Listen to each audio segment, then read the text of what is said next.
Assalamu alaikum. I'm Dr. Faiza here with the second session of neurophysiology in the series. Yesterday, we had an overview of autonomic nervous system and sensory nervous system. And today, we are going to proceed further with the discussion of majorly motor nervous system and higher cerebral functions, a few of them. And tomorrow, we will be discussing the special senses, inshallah. So, let's begin our discussion of motor system. So again, I have tried to follow the arrangement of BRS as far as possible.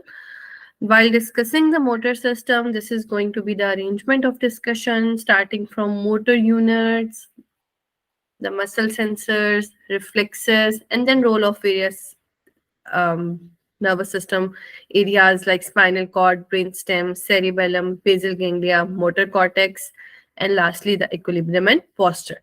Each of these topics are extensive ones and require hours and hours to go into the details. So I'm going to stay brief, discuss quickly the conceptual aspects, and I am going to skip those topics that you are already done in your neuroanatomy to avoid repetition, and I will be focusing more on the physiological aspects of these topics. So our first topic for today is motor unit. जैसे कल हमने sensory system discuss किया था और उसमें sensory receptors की receptor fields discuss की थी.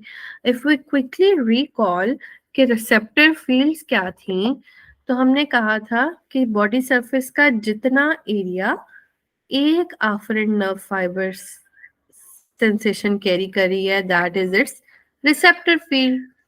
इसी तरह एक मोटर न्यूरॉन जो आता है वो जितने मसल फाइबर्स को सप्लाई करता है, that combination is a motor unit. This is in front of you. Anterior horn से मोटर नर्व आ रही है, सप्लाई कर रही है स्केलेटल मसल्स को. अगर less number of muscle fibres को एक मोटर न्यूरॉन सप्लाई करेगा तो स्मॉलर मोटर यूनिट है, और ये आपके सामने एक लार्जर मोटर यूनिट है. जितने स्मॉलर मोटर यूनिट्स हैं, these are required for fine precise motor activity, जैसे हमारी फिंगर टिप्स इन्वॉल्व हैं. In comparison gross motor activity के लिए, जिस तरह हमारे बाइसेप्स, ट्राइसेप्स या शोल्डर के गडल के मसल्स हैं, उसके लिए लार्जर मोटर यूनिट्स रिक्वायर्ड हैं, जहां एक ही motor neuron multiple muscle fibres को सप्लाई कर रहा होगा. तो 3 to 10 से लेके एंड मेनी मसल फाइबर्स हो सकते हैं लार्जर यूनिट के अंदर. Coming to the muscle sensors है, तो मोटर सिस्टम सप्लाई करते हैं मोटर न्यूरॉन स्केलेटल मसल्स को, जो कॉन्ट्रैक्ट करते हैं और एक्टिविटी होती है. विद इन दो skeletal muscles are also present some sensory receptors. इनका काम क्या है? ये फीडबैक प्रोवाइड करते हैं टू द ब्रेन कि जो मोटर एक्टिविटी इंटेंडेड थी, क्या वो प्रिसाइजली अचीव हो गई है कि नहीं हुई. और इसके अलावा कुछ सेफ्टी फैक्टर्स हैं जो इन मसल सेंसर्स की वजह से हमें अप्रेज होते हैं. So let's have a look. Skeletal muscles के अंदर कौन कौन से रिसेप्टर्स मौजूद हैं, starting from muscle spindles. Muscle spindles जो हैं ये मैकेनो रिसेप्टर्स हैं. कल हमने मैकेनो रिसेप्टर्स जब डिस्कस किया था तो उसके अंदर हमने मसल स्पिंडल्स और गोल्जी टेंडन ऑर्गन्स का नाम देखा था. ये दोनों receptors respectively muscle length and muscle tension में चेंज को डिटेक्ट करते हैं. Muscle spindles for muscle length, Golgi tendon organ for muscle tension. Muscle spindles जो हैं ये स्केलेटल मसल्स के अंदर डिस्पर्स्ड होते हैं और गोल्जी टेंडन ऑर्गन्स के नाम से जाहिर है टेंडन के अंदर.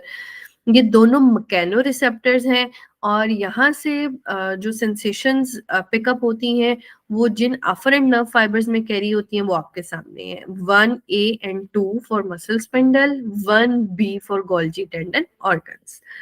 अभी हम इनको कमिंग अप स्लाइड्स बहुत डिटेल में डिस्कस करने वाले हैं. ये दोनों जो है ये हमने कल भी देखे थे. Again Pacinian corpuscles are mechano receptors. कल हमने जिक्र किया था कि these are involved in detection of vibration and proprioception. तो खास तौर पे स्केलेटल मसल्स के हवाले से प्रोप्रियोसेप्टिव रोल यहाँ पे बहुत इंपॉर्टेंट है. इसके अलावा पसिनियन कार्पसल्स के कल हमने कैरेक्टरिस्टिक्स भी डिस्कस किए थे, that this is phasic receptor, rapidly adapting, और इसका जो रिसेप्टर फील्ड है वो बहुत प्रिसाइज नहीं होता. यहाँ पे जो सेंसेशंस है वाइब्रेशन और प्रोप्रियोसेप्शन की, वो टाइप 2 फाइबर्स के अंदर कैरी हो रही हैं। कल हमने जिक्र किया था कि वाइब्रेशन, प्रोप्रियोसेप्शन, ये दोनों वो सेंसेशंस हैं जो डोर्सल कॉलम मीडियल लेमेनिस्कल सिस्टम में असेंड करती हैं। और डीसीएमएल के अंदर 2 तरह के नर्व फाइबर्स हैं, ए अल्फा एंड ए बीटा। अगर आप इनकी न्यूमेरिकल क्लासिफिकेशन देखें तो टाइप 2 फाइबर्स भी इसी के साथ करिस्पॉन्ड करेगा। लास्टली फ्री नर्व एंडिंग्स आपको पता है, थर्मोरिसेप्टर्स और नोसिसेप्टर्स। स्केलेटल मसल्स के अंदर इनका रोल जो है वो पेन डिटेक्शन के अंदर है। और ये भी आपको हमने कल डिस्कस किया था कि पेन जो है वो एंटीरो लैटरल स्पाइनोथैलेमिक ट्रैक्ट में कैरी होती है। और इसके अंदर जो नर्व फाइबर्स होते हैं वो ए डेल्टा और टाइप सी नर्व फाइबर्स होते हैं। अगर इन्हीं को आप न्यूमेरिकल क्लासिफिकेशन में ट्रांसलेट करें तो you will find type 3 and type 4। तो इन दोनों से you are already aware of. ये 2 जो हैं आज हमने नए देखने हैं, muscle spindles and Golgi tendon organs के कैसे वर्क करते हैं with reference to the muscle skeletal muscle spinal reflexes. Let's begin our discussion with the muscle spindle first. पहले हम इसको देखते हैं और फिर हम इसके रिफ्लेक्सेस देखेंगे। मसल स्पिंडल्स बेसिकली क्या है? ये आपके सामने मसल स्पिंडल की एक डायग्राम है। अगर एक हम स्केलेटल मसल की एग्जांपल लें, फॉर एग्जांपल ले लें, अगर बाइसेप, लेट्स सपोज ये बाइसेप्स है, ये इसके मसल फाइबर्स है जो कि कॉन्ट्रेक्टाइल है। ये जो कॉन्ट्रेक्टाइल मसल फाइबर्स हैं इनको कहते हैं extrafusal muscle fibres. Purely इनकी कॉन्ट्रैक्शन की वजह से मसल स्ट्रेंथ डेवलप होती है और हमारा जॉइंट पे मूवमेंट होती है।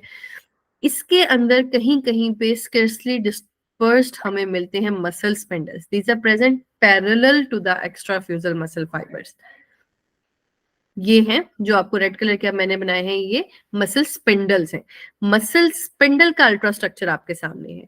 इसकी केमिकल कॉम्पोजिशन या कह लें कि हिस्टोलॉजिकल अगर कॉम्पोजिशन पे बात करें तो इसके अंदर जो मसल फाइबर्स हैं उनको इंट्राफ्यूजल मसल फाइबर्स कहते हैं। एक्स्ट्रा फ्यूजल मसल फाइबर्स वो हैं जिसके अंदर एक्टिन मायोसिन फिलामेंट्स होते हैं, स्लाइडिंग फिलामेंट मॉडल, कॉन्ट्रैक्शन होती है, वो आप लोग डिटेल में नर्व एंड मसल में फिजियोलॉजी में देख चुके हैं। Intrafusal muscle fibres as such contractile नहीं होते और कॉन्ट्रेक्टाइल स्ट्रेंथ डेवलप करने में इनका कोई रोल नहीं होता। These are actually the sensory areas of the skeletal muscles. What do? They detect the change in muscle length. तो बेसिकली ये सेंसरी ऑर्गन्स हैं and are composed of intrafusal muscle fibres. इनके सिर्फ पेरिफ्रीज जो हैं वो कुछ ना कुछ कॉन्ट्रेक्टाइल होती हैं, अदरवाइज ये स्केलेटल मसल की कॉन्ट्रेक्टाइल स्ट्रेंथ के अंदर अपना कोई रोल प्ले नहीं करते। जब स्पाइनल कॉर्ड से मोटर एक्टिविटी के लिए सिग्नल आता है, एंटीरियर मोटर हॉर्न से मोटर नर्व आती है, तो उसके अंदर 2 तरह के नर्व फाइबर्स होते हैं, अल्फा मोटर और गैमा मोटर नर्व फाइबर्स। जितने अल्फा मोटर नर्व फाइबर्स हैं वो सप्लाई करते हैं एक्स्ट्रा फ्यूजल फाइबर्स को जो कि स्केलेटल मसल्स को कॉन्ट्रैक्ट करवाते हैं, जबकि gamma motor neurons intrafusal muscle fibres को सप्लाई करते हैं मसल स्पिंडल्स के। इनका काम क्या है कि ये मसल स्पिंडल्स को, ये इसकी जो पेरिफ्री है यहाँ पे इनकी थोड़ी सी कॉन्ट्रैक्शन करवाते हैं और जब ये पेरिफ्रीज कॉन्ट्रैक्ट करती हैं तो मसल स्पिंडल स्ट्रेच कर जाता है। इसके सिग्निफिकेंस अभी हम थोड़ी देर में डिस्कस करते हैं। अगर मसल स्पिंडल के हिस्टोलॉजिकली देखा जाए इंट्राफ्यूजल फाइबर्स तो वो 2 तरह के हैं, nuclear bag fibre, nuclear chain fibres. Again इनका जो नाम है वो सेल्फ एक्सप्लेनेटरी है, ये इसका अल्ट्रा स्ट्रक्चर है। जब न्यूक्लियाई मसल फाइबर के अंदर चेन की सूरत में मौजूद हैं तो इनको न्यूक्लियर चेन फाइबर्स कहते हैं, और अगर सेंटर में एग्रीगेटेड हैं तो इनको न्यूक्लियर बैक फाइबर्स कहते हैं। ये अलग अलग पता होना इसलिए जरूरी है क्योंकि इनका फंक्शनल significance different है।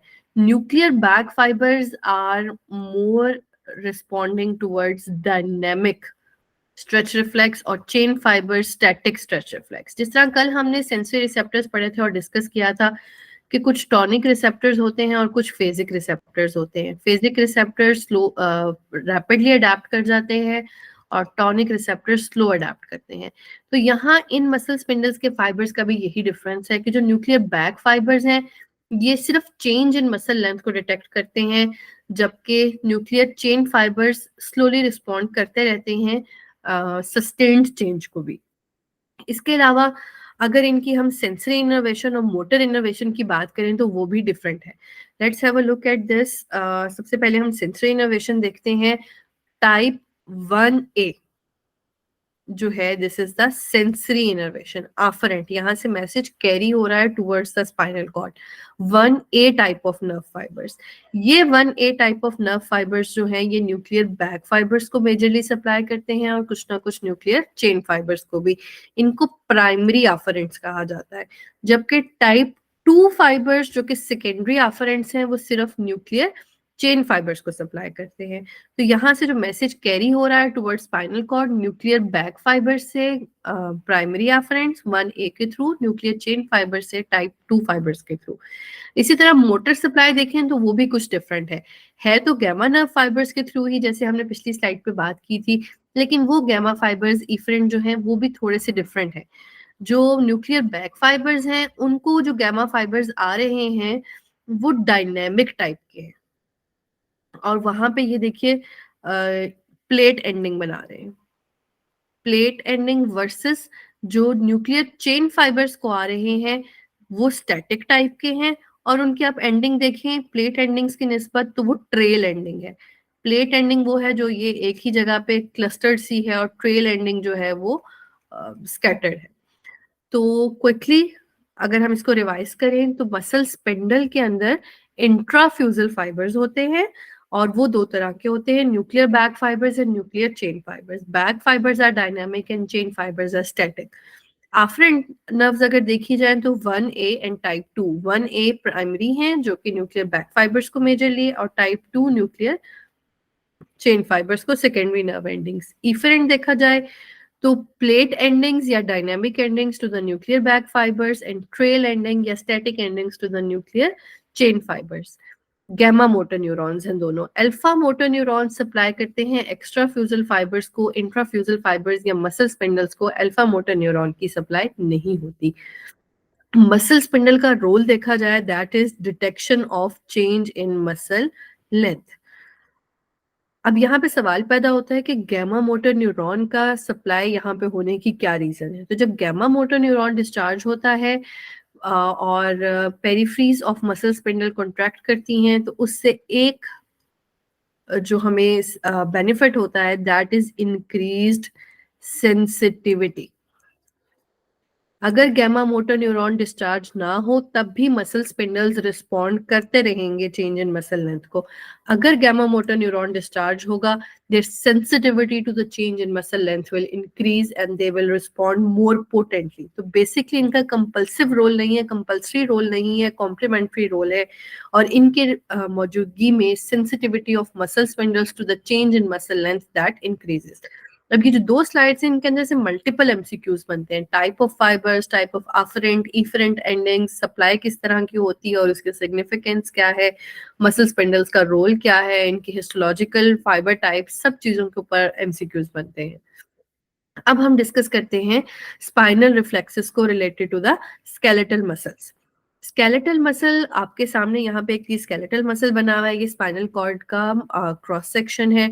डॉर्सल हॉर्न से आपको पता है सेंसरी नर्व्स जो अफरेंट नर्व्स हैं वो डॉर्सल हॉर्न में आती हैं, और जो वेंट्रल हॉर्न है इंटीरियर हॉर्न वहां से मोटर नर्व सप्लाई करती हैं और स्पाइनल नर्व जब एग्जिट करती हैं।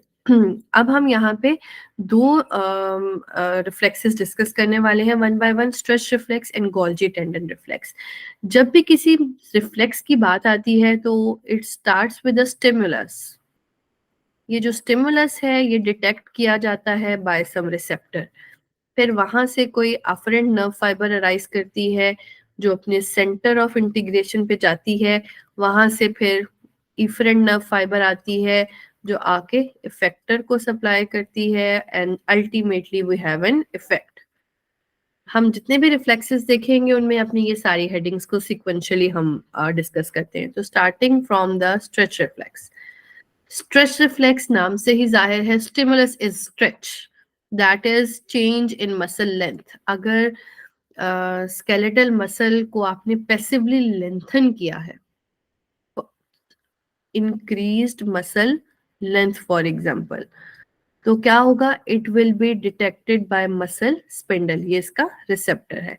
यहाँ से afferent नर्व फाइबर अराइज करेगी, कौन कौन सी हो सकती है, या 1A होगी या टाइप 2 फाइबर्स होंगे। अभी हम डायनेमिक की बात कर रहे हैं तो हम 1A को कंसिडर कर लेते हैं। ये कहाँ पे जाएगा? Centre of integration spinal cord है, वहीं पे इंटीग्रेशन होगी और वहां से मैसेज आएगा इफरेंट नर्व के थ्रू। तो अगर आप स्केलेटल मसल स्पिंडल से यहाँ से देखें, ट्रेस करें 1A फाइबर को, जो अफरेंट नर्व फाइबर है, ये एंटर हुआ डोर्सल हॉर्न के अंदर, और डोर्सल हॉर्न के अंदर एंटर होके उसने साइनैप्स कर लिया है एक और न्यूरॉन के साथ। ये मोटर न्यूरॉन है और ये डायरेक्टली सप्लाई कर रहा है स्केलेटल मसल्स को। तो इसका मतलब है there is only one synapse in between the afferent and the efferent neuron, कोई और इंटरवनिंग न्यूरॉन नहीं था। That is why it is a monosynaptic reflex, the stretch reflex. Efferent nerve कौन सी है? यहाँ से जो मोटर नर्व निकल रही है, that is the alpha motor neuron. तो ये है अल्फा मोटर न्यूरॉन। अब अल्फा मोटर न्यूरॉन है तो आपको पता है alpha motor neurons extrafusal fibres of skeletal muscles को सप्लाई करते हैं। एक्स्ट्रा फ्यूजल फाइबर्स को अल्फा मोटर न्यूरॉन सप्लाई करेंगे, वो कॉन्ट्रैक्ट करेंगे और मसल लेंथ विल शॉर्टन। तो जो इंक्रीज्ड इन मसल लेंथ थी, that will be counter acted by the stretch reflex, और स्केलेटल मसल की लेंथ वापस नॉर्मल की तरफ मूव कर जाएगी। That is the stretch reflex. इसकी एग्जाम्पल क्या है? इसकी एग्जाम्पल है जो आप क्लिनिकली हैमर यूज करते हैं और क्वाड्रिसेप रिफ्लेक्स, नी रिफ्लेक्स चेक करते हैं। जब आप स्ट्रोक करते हैं टेंडन को, तो आप पैसिवली स्ट्रेच करते हैं स्केलेटल मसल को, उसकी लेंथ चेंज करती है, ये सारा सीक्वेंस होता है।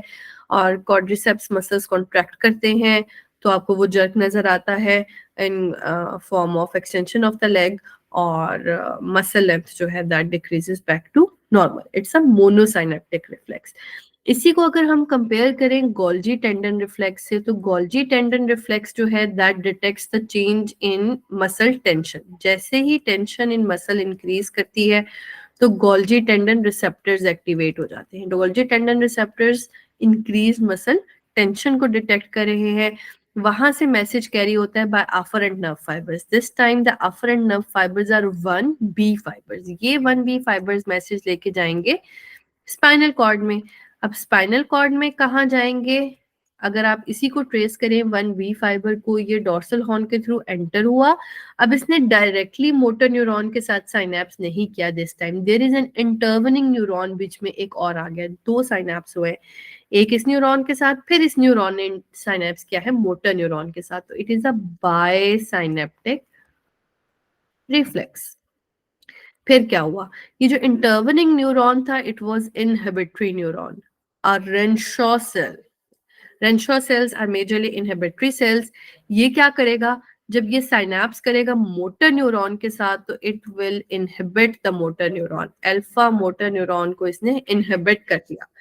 जब अल्फा मोटर न्यूरॉन इनहिबिट होगा तो इसका मतलब है जो एक्स्ट्रा फ्यूजल फाइबर्स हैं वो कॉन्ट्रैक्ट नहीं करेंगे, रादर दे विल रिलैक्स। और जब वो रिलैक्स करेंगे तो क्या होगा? जो इंक्रीज्ड टेंशन थी because of contraction of skeletal muscle, वो डिक्रीज्ड हो जाएगी टुवर्ड्स नॉर्मल। तो स्केलेटल मसल रिलैक्स होने की वजह से। तो simply it's a safety mechanism कि जब टेंशन ज्यादा हो रही है, to avoid the eversion of the tendon from the skeletal muscle, Golgi tendon reflex got activated और उसने मसल टेंशन को रिड्यूस कर दिया towards normal. It was a बायसाइनेप्टिक reflex. Stretch reflex was a monosynaptic reflex.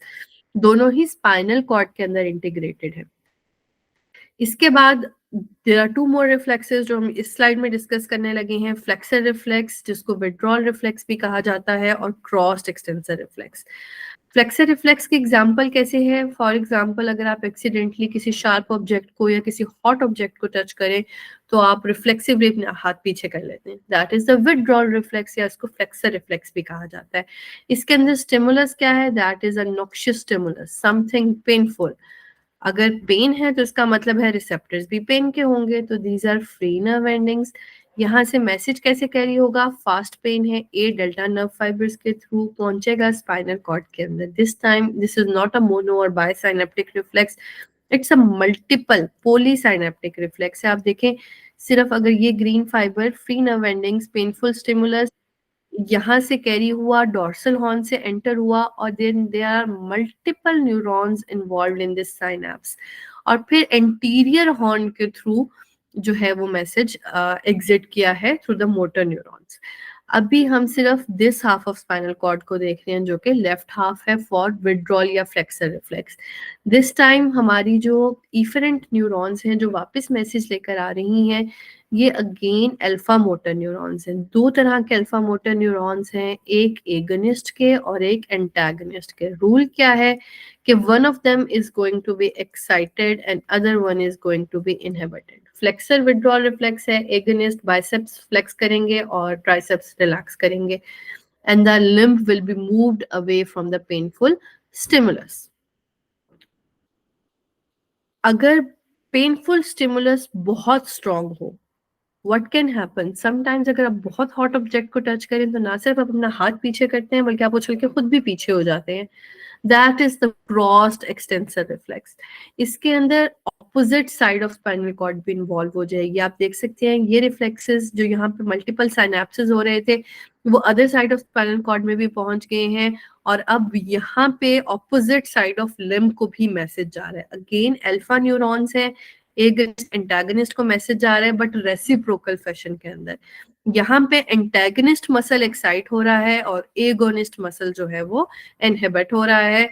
तो अगर आपकी upper left limb flex की थी तो लोअर राइट लिम्ब फ्लेक्स करेगी, एक्सटेंड करेगी और you will completely move away from the painful stimulus. So that is crossed extensor reflex. This is a summary of reflexes जो भी हमने देखे हैं: stretch reflex, Golgi tendon reflex, flexor withdrawal reflex. MCQs पूछे जाते हैं, इनका स्टिमुलस क्या है, रिसेप्टर क्या है, अफरेंट न्यूरॉन क्या है, इफरेंट न्यूरॉन, रिसेप्टर्स, पूरा रिफ्लेक्स पाथवे मुख्तलिफ तरीकों से MCQs में पूछ लिया जा रहा है। एक एक सिग्निफिकेंस इनकी देखी जाए तो फ्लेक्सर विड्रॉल और क्रॉस एक्सटेंसर रिफ्लेक्स तो प्योरली सेफ्टी रिफ्लेक्सेस हैं which are helping you to move away from a painful stimulus. जो गोल्जी टेंडन रिफ्लेक्स है, this is helping in preventing of tear of the tendon from the skeletal muscle अगर बहुत ज्यादा stretch हो जाए। जो stretch reflex है उसका अगर रोल देखा जाए तो ये मसल लेंथ को कांस्टेंट रख रहा है, तो ये जर्कीनेस को अवॉइड कर रहा है। जब हम कोई भी मसल मूवमेंट करते हैं तो उसको स्मूथ बनाने में इसका रोल है because this is trying to avoid the change in the muscle length. और अगर हमने कोई मूवमेंट किया, फॉर एग्जांपल मैंने कोई हैवी ऑब्जेक्ट लिफ्ट किया है और उसको लिफ्ट करके मैंने ऐसे करके रखा हुआ है, तो इसको स्टेबलाइज रखना है। अब मेरी मसल लेंथ चेंज ना हो, इसमें भी मसल स्पेंडल्स का रोल आ जाएगा। स्पाइनल कॉर्ड की अगर हम बात करें तो काफी हद तक तो you are already aware of, आप न्यूरोएनाटमी में डिस्कस कर चुके हुए हैं कि पोस्टीरियर हॉर्न से अफरेंट नर्व, एंटीरियर हॉर्न से इफरेंट नर्व या मोटर नर्व्स एग्जिट करती हैं। एक चीज हमने आज उसके अंदर और ऐड कर दी है कि जब मोटर न्यूरॉन्स एग्जिट करते हैं तो सिर्फ अल्फा नहीं, गामा मोटर न्यूरॉन्स भी इन्वॉल्व होते हैं। ये इसी तरह कुछ डिस्चार्ज यहाँ पे शो हो रहा है। एक ये एक्सटेंसर मसल है, ये फ्लेक्सर मसल है। तो स्पाइनल कॉर्ड के दो रूल्स यहाँ पे हम रिवाइज करने लगे हैं। वन इज को activation of alpha and gamma motor neuron. जब भी अल्फा मोटर न्यूरॉन स्टिमुलेट होंगे साथ ही गैमा मोटर न्यूरॉन भी स्टिमुलेट होंगे and they will help in increasing the sensitivity of the muscle spindles. Number two is reciprocal innervation of agonist and antagonist. अगर spinal cord ने message दिया है कि बाइसेप मसल्स कॉन्ट्रैक्ट करें तो this is not going to be the only message, साथ ही वो message भेजेगा एंटागनिस्ट ट्राइसेप्स को कि वो रिलैक्स करे। तो को activation of alpha and gamma motor neurons and reciprocal innervation of agonist and antagonist muscles, that's the role of the spinal cord. बेशक आपके ब्रेन से मैसेज यही आया है कि मैंने अपनी लिम्ब को फ्लेक्स करना है, एक्सटेंसर मसल्स को रिलैक्स करना, इट्स स्पाइनल कॉर्ड फंक्शन, वो ऑटोमेटिकली उसके अंदर इंटीग्रेट हो जाता है। मसल टोन, आप कई दफा सुनते होंगे लोअर मोटर न्यूरॉन रीजन में हाइपोटोनिया हो गया, सेरिबेलम में हाइपोटोनिया हो गया, पार्किंसंस के अंदर हाइपरटोनिया हो गया। तो क्या है टोन, क्या है? मसल टोन इज बेसिकली जितने हमारे स्केलेटल मसल्स हैं they are in partial state of contraction. अगर वो पार्शियल स्टेट ऑफ कॉन्ट्रैक्शन ना हो तो बिल्कुल फ्लेक्सिड हो जाए सारे स्केलेटल मसल्स, ऐसे नहीं होता। ये जो पार्शियल स्टेट ऑफ कॉन्ट्रैक्शन है इसको मसल टोन कहते हैं और ये मेंटेन्ड है हमारे स्ट्रेच रिफ्लेक्स की वजह से। अगर स्ट्रेच रिफ्लेक्स किसी वजह से हाइपर एक्टिव या हाइपर सेंसिटिव हो जाए तो मसल टोन इंक्रीज कर जाएगी। One of the reasons of hyper sensitivity of muscle stretch reflex is कि गैमा न्यूरॉन डिस्चार्ज इंक्रीज हो जाए. This is the sole function of the gamma discharge, कि वो sensitivity of muscle spindle increase करता है. अगर वो एक्सेसिव हो जाएगा तो sensitivity of muscle spindles will be excessive and there will be hypertonia. इसी तरह clinical implication Golgi tendon reflex की नॉर्मल है, बहुत अच्छा है, प्रिवेंट करता है वर्जन ऑफ टेंडन्स को. अगर एग्जैजरेटेड गोल्जी टेंडन रिफ्लेक्स हो जाए, what we find as a clasp knife reflex. Upper motor neuron में ही अगेन वी फेस दिस. इसमें क्या होता है, इंक्रीज्ड मसल टोन होती है, बहुत मुश्किल होता है पैसिवली जॉइंट पे मूवमेंट करना, और अचानक से वो सारी रेजिस्टेंस खत्म हो जाती है. जिसमें क्लैस्प नाइफ एकदम खुल जाती है तो वो रेजिस्टेंस एकदम लूज हो जाती है. That is because of exaggerated Golgi tendon reflex. और इसकी रीजन ये है कि जो भी हमने रिफ्लेक्सेस, स्ट्रेस रिफ्लेक्स और गोल्जी टेंडन रिफ्लेक्स देखे हैं, ऑल्दो ये स्पाइनल कॉर्ड रिफ्लेक्सेस हैं, प्योरली वहीं पे इंटीग्रेटेड हैं, but there are influences from the higher brain centres जो इन रिफ्लेक्सेस को मॉड्यूलेट करते हैं, इनहिबिट या एक्साइट करते हैं, जिनको भी हम थोड़ी देर में डिस्कस करेंगे. In case of certain lesions in the CNS, ये एक्साइटेड या हाइपर या हाइपो सेंसिटिव हो सकते हैं. अब हम आ जाते हैं डिसेंडिंग मोटर ट्रैक्स के ऊपर. Again you are done with this in very much detail in your neuroanatomy, तो इसके बस हम क्विकली फिजियोलॉजिकल एस्पेक्ट्स को डिस्कस करेंगे. पिरामिडल ट्रैक्स होते हैं, एक्स्ट्रा पिरामिडल ट्रैक्स होते हैं. पिरामिडल ट्रैक्स को कॉर्टिको स्पाइनल ट्रैक्स भी कहा जाता है, और इसके अलावा इसमें कॉर्टिको बल्बर ट्रैक्स भी शामिल हैं, जिसके अंदर क्रेनियल नर्व्स के ट्रैक्स हैं.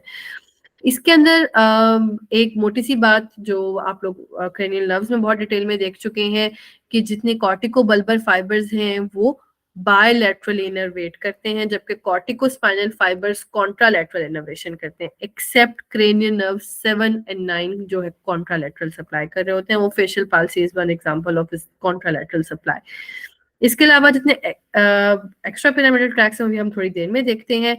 कॉर्टिको स्पाइनल ट्रैक की एक बहुत इंपॉर्टेंट बात, कि कॉर्टिको स्पाइनल ट्रैक्स मेजरली आपको पता है कॉर्टिको स्पाइनल है तो कॉर्टेक्स से अराइज करेंगे. कौन से मोटर कॉर्टेक्स, कॉर्टेक्स के एरिया से, ऑफ कोर्स मोटर कॉर्टेक्स से करने चाहिए क्योंकि मोटर ट्रैक्स हैं. बट व्हाट हैपेंस इज कि 40% ऑफ द फाइबर्स जो प्राइमरी और प्री मोटर एरिया से आ रहे होते हैं, इसी तरह 40% of the fibres in the corticospinal tracts are coming from the sensory cortex. This is something controversial है. Motor tracts cranial skeletal muscles की इनर्वेशन और उनकी कॉन्ट्रैक्शन है. Arise 40% is a huge number जो कि सेंसरी कॉर्टेक्स से arise कर रहा है. इनका फंक्शन फीडबैक प्रोवाइड करना है कि जो इंटेंडेड मोटर एक्टिविटी है क्या वही अचीव हो रही है कि नहीं, तो वो इन सेंसरी फाइबर्स के थ्रू अचीव हो जाती है. तो अगर आपको ओरिजिनेशन ऑफ कॉर्टिकोस्पाइनल ट्रैक्ट्स के ऊपर क्वेश्चन आए तो डू नॉट गेट बीट्रेड कि सिर्फ मोटर कॉर्टेक्स से ही अराइज करते हैं. 40% of the fibres are arising from the sensory cortex. Corticospinal tracts आपको डिटेल में आप लोग देख चुके हुए हैं एंटीरियर लैटरल वाले एनाटमी के अंदर, कि कैसे इनकी डिकसेशन होती है. मोस्टली 80% जो फाइबर्स हैं वो ये पिरामिड्स के लेवल के ऊपर डिकसेट कर जाते हैं. तो फिर again eight the level of legion, below the level of legion, कैसे अपर और लोअर मोटर न्यूरॉन लीजन्स के अंदर अपर लोअर मोटर वीकनेस होती है, ये सब आप एनाटमी में देख चुके हुए हैं. So I am going to skip this for now. Extrapyramidal tracts, अगर इसका एक क्विक ओवरव्यू फिजियोलॉजिकल एस्पेक्ट से देखा जाए तो रूब्रोस्पाइनल फाइबर्स ये जो है ये रेड न्यूक्लियस से अराइज करते हैं, and they are majorly stimulating the flexor muscles of the limbs. In comparison जो वेस्टिब्यूलोस्पाइनल फाइबर्स हैं, these are stimulatory to the limb extensors. Rubrospinal for the flexors and vestibulospinals for the extensor. Reticulospinal fibres को देखें तो ये दो तरह के हैं. जो पॉन से अराइज करें, pontine reticulospinal fibres, they increase the muscle tone extensor muscles की, और जो मेडलरी रेटिकुलोस्पाइनल फाइबर्स हैं they decrease the muscle tone. कुछ स्लाइड्स पहले हमने डिस्कस किया था कि स्ट्रेच रिफ्लेक्स और गोल्जी टेंडन रिफ्लेक्स के ऊपर हायर ब्रेन सेंटर से इन्फ्लुएंसेस होते हैं. तो these are those influences. Reticulospinal fibres को अगर आप देखें तो मेडलरी वाले जो हैं वो इनहिबिटरी हैं, पॉन्टाइन वाले एक्साइटेटरी हैं, vestibulospinal fibres majorly extensor muscles को स्टिमुलेट करते हैं, और रूब्रोस्पाइनल फाइबर्स लिम्ब फ्लेक्सर्स को स्टिमुलेट करते हैं. Okay, getting back to this slide, ये एक छोटी सी पिक्चर थी ऑफ दिस बिग पिक्चर. कुछ शॉर्ट डिटेल्स हैं जिनको हम इन डेप्थ देखने वाले हैं to ultimately reach the pathophysiology of decorticate and decerebrate posturing. अब इसका मैक्रो वर्जन अगर हम देखें तो पहले हमने थोड़ी देर पहले देखा कि ये एक एक्सटेंसर मसल है, ये एक फ्लेक्सर मसल है, इसको रेसिप्रोकल इनर्वेशन है बाय द स्पाइनल कॉर्ड, और स्केलेटल मसल्स हैं तो इनको कॉर्टिकोस्पाइनल फाइबर से ऑफ कोर्स एक ये सप्लाई आ रही है, नंबर 2 रूब्रोस्पाइनल फाइबर से आ रही है। रूब्रोस्पाइनल फाइबर्स अभी हमने डिस्कस किया है कि रेड न्यूक्लियस से अराइज करते हैं and they are majorly excitatory for the flexor muscle. तो आप देख सकते हैं ये जो रूब्रोस्पाइनल फाइबर्स आ रहे हैं ये फ्लेक्सर मसल्स को जा रहे हैं, और जो कॉर्टिकोस्पाइनल आ रहे हैं ये फ्लेक्सर और एक्सटेंसर दोनों मसल को जा रहे हैं। इसके अलावा ये वेस्टिबुलोस्पाइनल फाइबर्स आ रहे हैं, ये सिर्फ एक्सटेंसर्स मसल्स को स्टिमुलेट कर रहे हैं, जैसे अभी हमने डिस्कस किया था। इसके अलावा हमने एक्स्ट्रा पिरामिडल ट्रैक्ट्स के अंदर रेटिकुलोस्पाइनल फाइबर्स डिस्कस किए थे जो पॉन्स से आ रहे हैं, these are stimulating the gamma motor neuron discharge, और जो मेडल्ला से आ रहे हैं these are inhibiting the gamma motor neuron discharge। अगर इससे भी ऊपर के लेवल के ऊपर हम जाएं और देखें तो जो पॉन्स और मेडल्ला से रेटिकुलोस्पाइनल फाइबर्स आ रहे हैं वो खुद भी they themselves are getting stimulated by something else, cerebral cortex से स्टिमुलेट हो रहे हैं। अगर सेरिब्रल कॉर्टेक्स रेटिकुलोस्पाइनल फाइबर्स को स्टिमुलेट करेगा only then they will modulate the gamma motor neuron discharge. एक और चीज यहाँ पे दैट इज सॉरी ये फाइबर्स हैं जो पोंटाइन रेटिकुलोस्पाइनल फाइबर्स हैं वो सेरिब्रल कॉर्टेक्स के अलावा भी एक जगह से एक्साइटेटरी स्टिमुलस ले रहे हैं and these are the ascending sensory fibres in the anterolateral spinothalamic tracts. Periphery से एक्साइटेशन और किसी को नहीं आ रही, ना मेडुलरी रेटिकुलोस्पाइनल वेस्टिबुलोस्पाइनल फाइबर को या रूब्रोस्पाइनल कॉर्टिकोस्पाइनल फाइबर को, वो डायरेक्टली आ रही है सिर्फ पोंटाइन रेटिकुलोस्पाइनल फाइबर्स को। Now why this is important to know, because अगर लिजन हो जाए at the level of A या at the level of D या at the level of B और सी तो क्या क्या होगा। तो let's focus on level A and level D one by one. पहले हम डिस्कस करते हैं अगर at the level of A lesion हो जाए तो क्या होगा। यहाँ पे लिजन हो गई तो इसका मतलब है कॉर्टिकोस्पाइनल फाइबर्स और रूब्रोस्पाइनल फाइबर्स दोनों का इनपुट खत्म हो गया। What is left is vestibulospinal fibers. अब ये अनअपोज्ड रह गए। रूब्रोस्पाइनल फाइबर्स ने फ्लेक्सर्स को एक्साइट करना था, वेस्टिबुलोस्पाइनल ने एक्सटेंसर्स को करना था, और इन दोनों का इक्विलिब्रियम होना था। अब रूब्रोस्पाइनल खत्म हो गए, वेस्टिबुलोस्पाइनल फाइबर्स आर प्रेजेंट, तो they are going to stimulate majorly the extensor muscles. Number 2, जो रेटिकुलोस्पाइनल फाइबर्स थे मेडुल्ला के, उनको और पोंटाइन दोनों को सेरिब्रल कॉर्टेक्स का इन्फ्लुएंस खत्म हो गया। What is left is this one. Periphery से पोंटाइन रेटिकुलोस्पाइनल फाइबर स्टिमुलेट हो रहे हैं, तो गैमा मोटर न्यूरॉन डिस्चार्ज के ऊपर स्टिमुलेटरी इन्फ्लुएंस अभी भी बाकी है, इनहिबिटरी इन्फ्लुएंस खत्म हो गया। इसका मतलब है there is going to be excessive gamma motor neuron discharge and unopposed vestibulospinal discharge. Vestibulospinal fibres extensive muscles को कॉन्ट्रैक्ट करवाएंगे और वो भी गैमा मोटर न्यूरॉन डिस्चार्ज इनकी टोन को इंक्रीज कराएंगे। तो अल्टीमेटली जो हमें पोस्चर मिलेगा, all 4 limbs, neck, torso muscles, सब के सब एक्सटेंसिव मसल्स जो हैं दे विल बी कॉन्ट्रैक्टेड और the person will be having a posture called decerebrate posture. All 4 limbs extended, decerebrate posturing.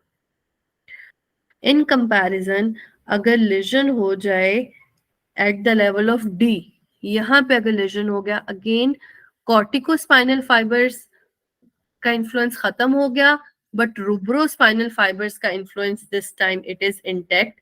अब ये भी इंटैक्ट है और वेस्टिबुलोस्पाइनल फाइबर्स भी इंटैक्ट है।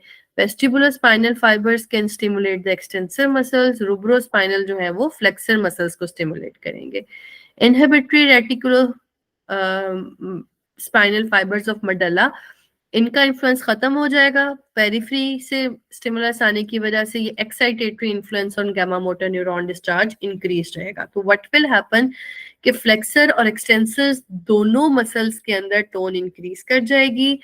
वेस्टिबुलोस्पाइनल फाइबर्स जो हैं ये एक्सटेंसर्स मसल्स की कॉन्ट्रैक्शन कराएंगे और रूब्रोस्पाइनल फ्लेक्सर मसल्स की करवाएंगे contraction. Ultimately the person will have a posture called decorticate posturing. Decorticate posturing में क्या होगा, low limbs will be extended, upper limbs will be flexed. Let me show you. ये है ऑल फोर लिम्स एक्सटेंडेड, इसको कहते हैं डीसेरिब्रेट posture. और ये होगा, और ये है डी कॉर्टिकेट पोस्चर जिसमें अपर लिम्स जो हैं वो फ्लेक्स्ड हैं और लोअर लिम्स एक्सटेंडेड हैं।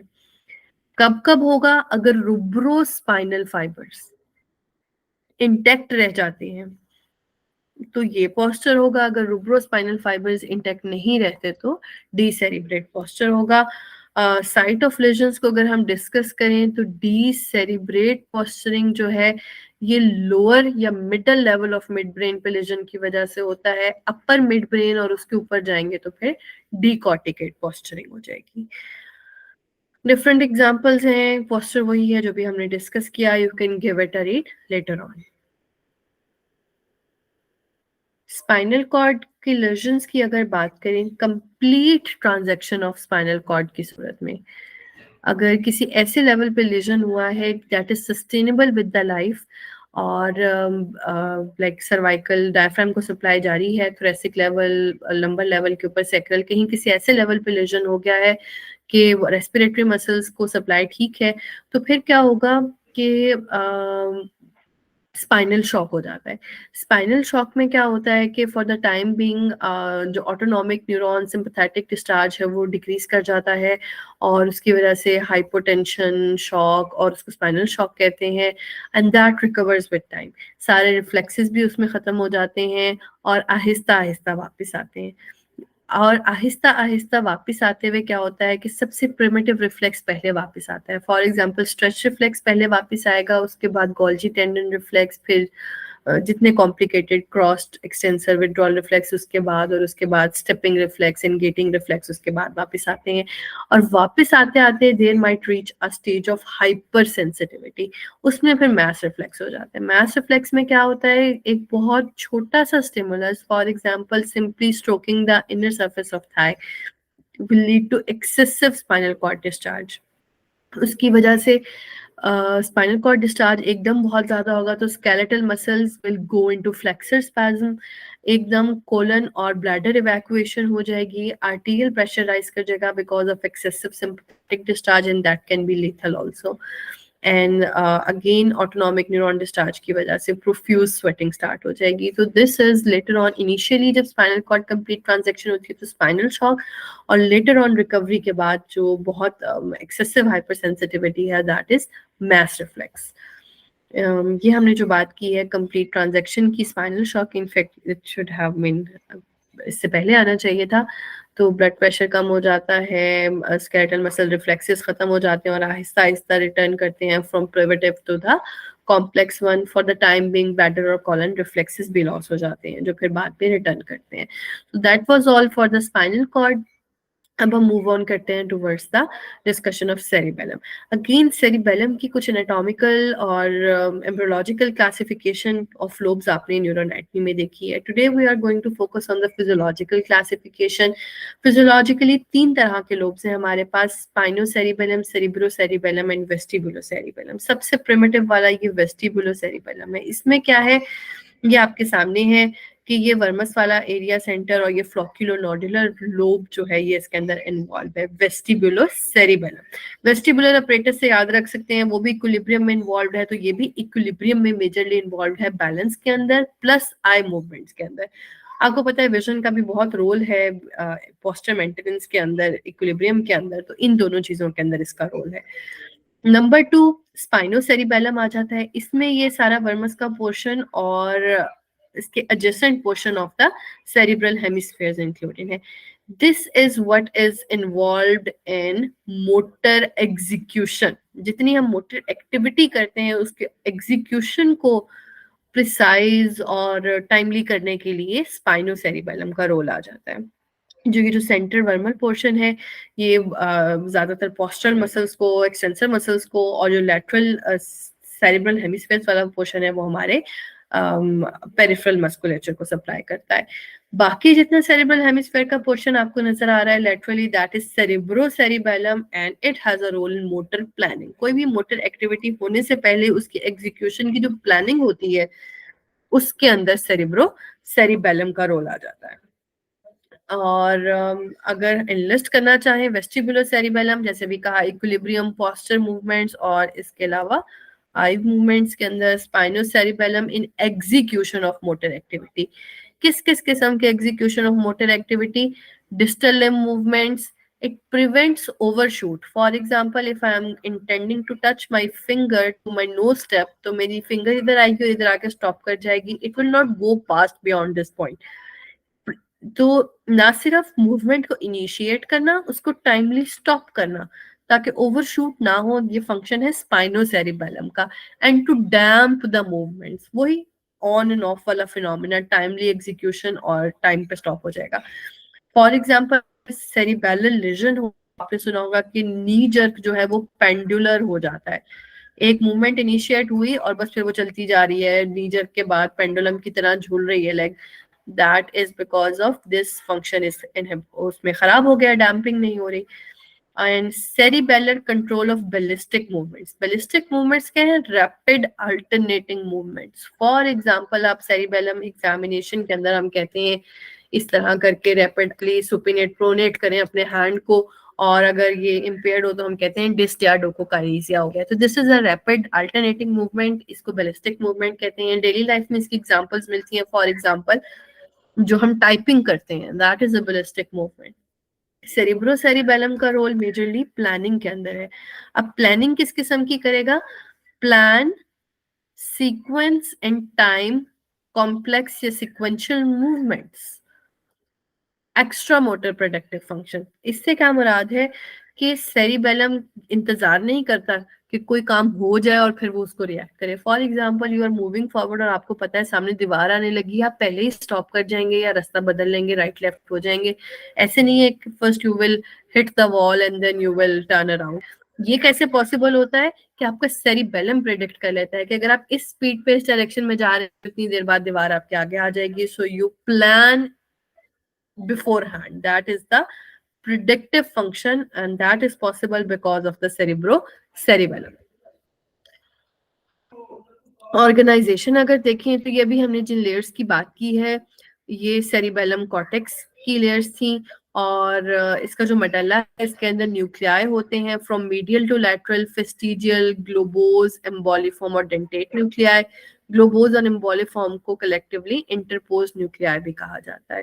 बाकी इनके अफरेंट डिफरेंट नर्व फाइबर्स आप लोग एनाटॉमी में देख चुके हुए हैं। क्विकली अगर इसकी सर्किटरी को हम रिवाइज करना चाहें तो सेरिबेलम को जो इनपुट है, अफरेंट इनपुट है, वो दो सोर्सेस से आता है, majorly climbing fibres and mossy fibres. Inferior olivary nuclei से आता है सेरिबेलम को, that is coming by the climbing fibres. और उसके अलावा जिस भी सोर्स से सेरिबेलम को कोई इनपुट आएगा तो वो मॉसी फाइबर्स के थ्रू आएगा।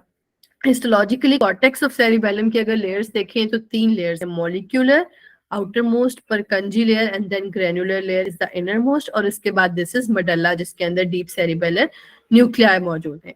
सेल्स अगर देखें तो सॉरी Purkinje लेयर्स के अंदर ये Purkinje सेल्स हैं। Purkinje सेल्स जो हैं इनके जो डेंड्राइट्स हैं they are projecting towards the molecular layer. इनके एक्सॉन्स जो हैं ये आप देख सकते हैं, this is the only output of the cerebellar cortex. Cortex से अगर मेडल्ला की तरफ कोई चीज जा रही है तो वो बस Purkinje सेल्स के एक्सॉन्स हैं। ग्रेन्युलर लेयर में अगर देखें तो ग्रेन्यूल सेल्स हैं और गोल्जी सेल्स हैं। गोल्जी सेल्स की ग्रेन्यूल सेल्स की एक इम्पॉर्टेंट सिग्निफिकेंस ये है कि इसके ये देखिए जो फाइबर्स हैं ये प्रोजेक्ट कर रहे हैं टुवर्ड्स द मॉलिक्यूलर लेयर, और वहां पे जाके ये परपेंडिकुलर हो जाते हैं जहां पे इनको पैरेलल फाइबर्स कहा जाता है। जितना भी इनपुट क्लाइंबिंग फाइबर्स के थ्रू आता है वो directly one on one communicate करता है विद द परकंजे सेल्स, और जितना भी मॉसी फाइबर्स के थ्रू आता है वो ग्रेन्यूल या गोल्जी सेल्स को साथ कम्युनिकेट करता है। और फिर अल्टीमेटली ये सारा मैसेज जो है पहुंच जाता है to the molecular layer and then to the Purkinje layer. Anyways, afferent fibers climbing or mossy fibers to Purkinje cells, granule and Golgi cells. Ultimately सारी प्रोसेसिंग cerebellum cortex के अंदर होके मैसेज जाएगा via the Purkinje cells axons, और वो nuclear cells को inhibitory input देगा। Nuclear cell से अल्टीमेटली आउटपुट बाहर निकलेगा और सेरिबेलम से बाहर जाएगा। सिर्फ वेस्टिबुलो सेरिबेलम का आउटपुट है जहां पे परकंजे सेल के axons can leave the cerebellum, otherwise बाकी सारी लेयर्स का जितना भी आउटपुट है वो न्यूक्लियाई के थ्रू बाहर एग्जिट करता है, डायरेक्टली कॉर्टेक्स का किसी सेल के एक्सॉन्स बाहर लीव नहीं करते। एक और यहाँ पे इम्पोर्टेंट बात, जितने भी सेल्स हैं ये सेरिबेलम की तीनों लेयर्स के अंदर सारे इनहिबिटरी हैं और सबका न्यूरोट्रांसमीटर मेजरली गाबा है एक्सेप्ट फुल सेल्स। सिर्फ यही एक एक्साइटेटरी सेल्स हैं और इनका न्यूरोट्रांसमीटर ग्लूटामेट है। ये होगी जी इसकी सर्किटरी, ये हैं excitatory cells and rest we have seen. Cerebellar disorder हो जाए तो कुछ मोटी मोटी चीजें, पास पॉइंटिंग हमने कहा, ये फिंगर नोज टेस्ट से चेक करते हैं। एटेक्सिया क्या है, पोस्चर मेंटेन नहीं रहेगा, गेट खराब हो जाएगी। सेरिबेलम गेट जो है उसको वाइड बेस्ड गेट कहते हैं, ड्रंकन गेट की तरह का हो जाता है बिल्कुल। रैपिड अल्टरनेटिंग बैलिस्टिक मूवमेंट्स खराब हो जाएंगी। डिस्टियाडोकोकाइनेसिया, सेरिबेलन स्टिग्मस, खासतौर पे वेस्टिबुलो सेरिबेलम की डैमेज की सूरत में जितनी मोटर एक्टिविटी कॉम्प्लेक्स है उनको ब्रेक करके वो कर सकेगा। फॉर मी कि मैंने एक पेन उठाया और मैं यहाँ तक ले आई, अगर सेरिबेलर डिसऑर्डर का हो तो उसके लिए हाथ इधर लेके जाना, पेन को ग्रैब करना, पेन को अप करना, आगे करना, राइट लेफ्ट करना, हर चीज एक अलग मोटर एक्टिविटी है। वो उनको as a complex active compound activity नहीं कर पाएगा, तो वो ब्रोकन एक्टिविटी। इसी तरह जब वो बोलेगा, मेरे लिए सेरिबेलम बोलना इज अ सिंगल वर्ड, वो हर सेरिबल को अलग अलग बोलेगा। सेरिबेलम, इसको कहते हैं जी स्कैनिंग स्पीच कहते हैं। तो डीकॉम्पोजिशन ऑफ मूवमेंट, और इसी तरह बोलने के अंदर भी मस्कुलर एक्टिविटी डीकम्पोज होगी और इस स्पीच को स्कैनिंग स्पीच कहेंगे। ट्रेमर्स बहुत characteristic for the diagnosis of cerebellar disorder. ये रेस्टिंग के ऊपर कोई ट्रेमर नहीं है, जैसे ही मैं ये पेन पकड़ने लगी सेरिबेलर डिसऑर्डर है तो इस एक्टिविटी के दौरान जो ट्रेमर्स होंगे उनको इंटेंशन ट्रेमर्स कहेंगे। Hypotonia very important, cerebellar disorder के अंदर मसल टोन ओवरऑल बॉडी की डिक्रीज कर जाएगी। और रीबाउंड फिनोमेना इसको कैसे चेक करते हैं, ये ideally I would stop my hand अगर मैंने अचानक से रेजिस्टेंस रिमूव कर दी है, सेरिबेलर डिसऑर्डर का पेशेंट जो है उसकी मूवमेंट कंटिन्यूड रहेगी, वो एकदम स्टॉप नहीं कर पाएगा, उसका ऑन एंड ऑफ फिनोमेना जो है वो डिस्टर्ब है। तो एक और इम्पॉर्टेंट बात, जितने सेरिबेलर डिसऑर्डर के साइंस एंड सिम्टम्स हैं usually we find them on the ipsilateral side. That's all for the cerebellum. Basal ganglia की बात करें, अगेन एनाटॉमी में आप लोग काफी हद तक देखा है कौन कौन से होते हैं, caudate, putamen, globus pallidus, substantia nigra and subthalamic nucleus are the basal nuclei. इनमें कुछ नॉमेनक्लेचर है, ये आपके लिए यहाँ पे समराइज्ड है। कॉर्डेट और पुटामन को कलेक्टिवली स्ट्राइएटम कहा जाता है, पुटामन और ग्लोबस पैलिडस को कलेक्टिवली लेंटिकुलर न्यूक्लियस कहा जाता है। Recall thing that you have to memorise by yourself. बहुत बहुत बहुत इंपॉर्टेंट न्यूरोट्रांसमीटर्स आपने सबके ही याद करने हैं, खास तौर पे सबस्टेंशिया नाइग्रा का जो है वो डोपामीन है।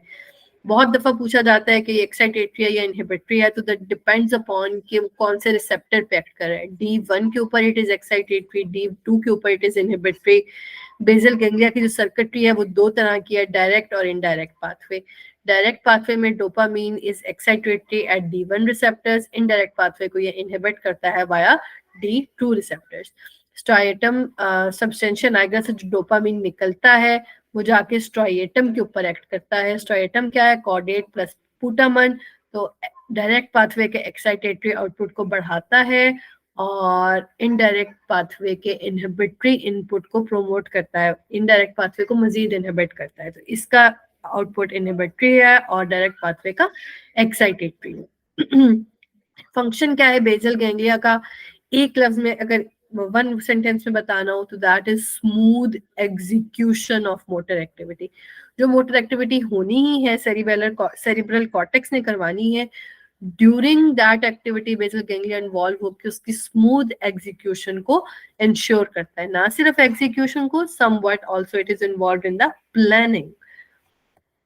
बहुत ज्यादा ये जो डायरेक्ट इनडायरेक्ट पाथ है आप लोग न्यूरल एनाटॉमी में डिटेल में देख चुके हैं, तो इसको for now I am gonna skip.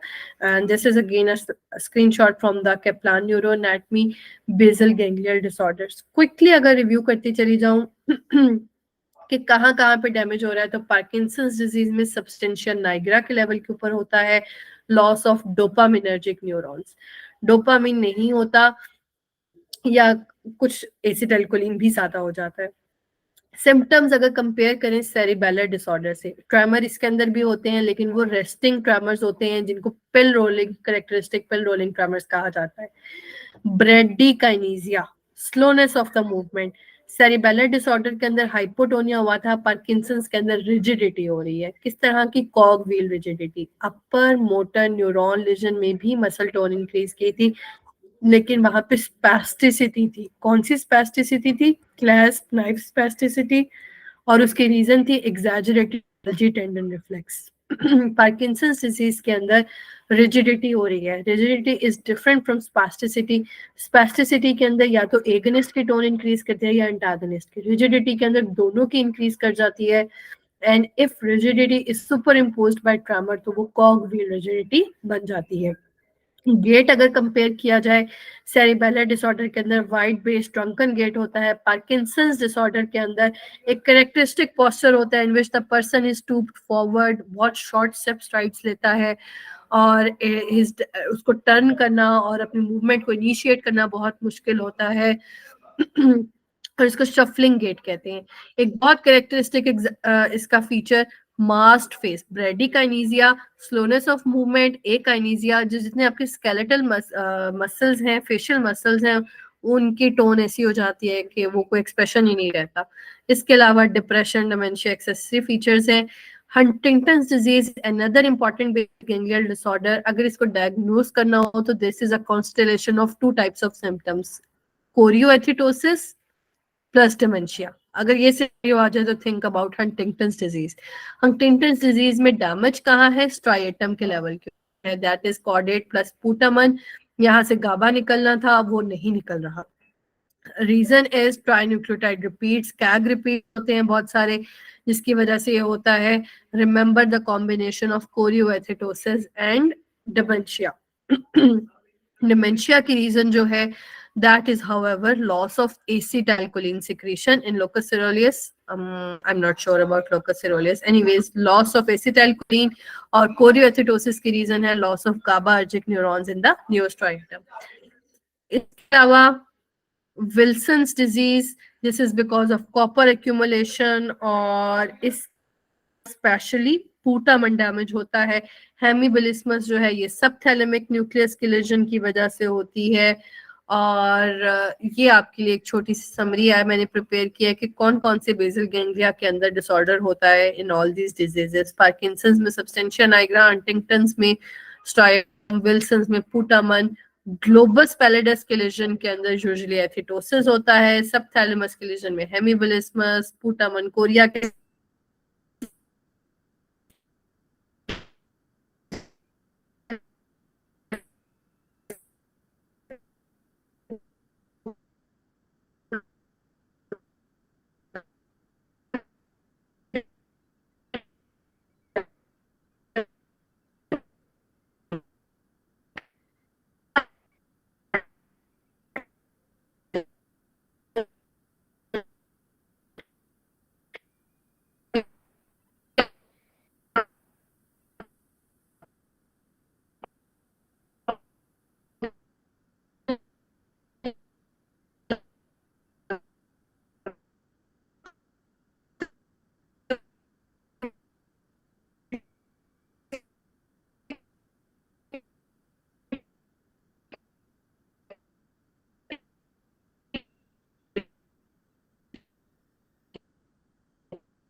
Acceleration के अंदर, अगर मैं अपनी चेयर रिवॉल्विंग चेयर पे बैठ के घूमना शुरू कर दूं या कोई एक बैलरीना डांसर घूम रही है, तो एंगुलर एक्सेलरेशन के अंदर सेमी सर्कुलर कैनाल्स का रोल है और इनका भी सेरिबेलम की तरह प्रोडक्टिव फंक्शन है।